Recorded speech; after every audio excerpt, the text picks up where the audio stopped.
coverage now of the local fight to bring a national trend to Madison.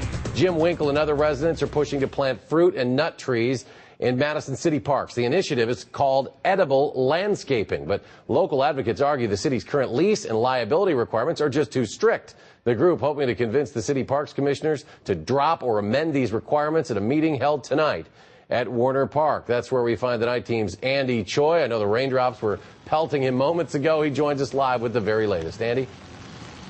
Eric, if there were any thirsty fruit trees on the east part of Madison, well, there you go. Here's the rain. Good for the fruit trees, bad for the dry cleaning. But let's go to the meeting. The folks were very patient with this issue being the last on the agenda. But folks are speaking tonight. But before they did, the commissioner, the Parks Commissioner President, made a surprise suggestion to try to move this issue to the City Council, to expand it to the City Council, saying that the issue may be too big for the Parks Commissioners. But the speakers did speak, and they spoke a lot about, again, using edible landscaping and the issues that come up when it comes to liability. And the supporters not only talked about liability, they also focused on the need for community food.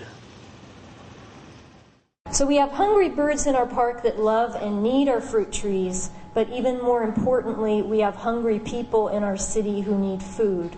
This community is so lively and enthused about food issues and local buying and localization and food security, sovereignty, and this is really part of those bigger subjects.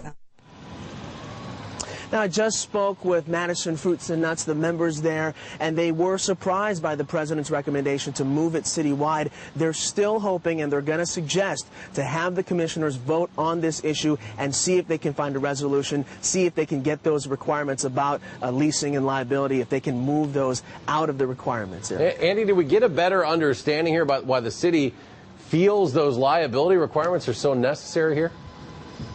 That was the difficult issue in trying to find an answer to that, and today we got a little bit of it. The commissioners did talk about some of the liability when it comes to frivolous lawsuits, saying that regardless of what the rules are or how safe or unsafe something is, that people are still going to sue the city over all kinds of crazy frivolous things. And of course you've got to defend those cases as well, and defending those cases costs a lot of money, hence the lease and liability requirements. All right, Andy, stay dry up there. Raining on the north side, dry on the west. Andy Choi live at the Warner Park Community Center. Andy, thank you.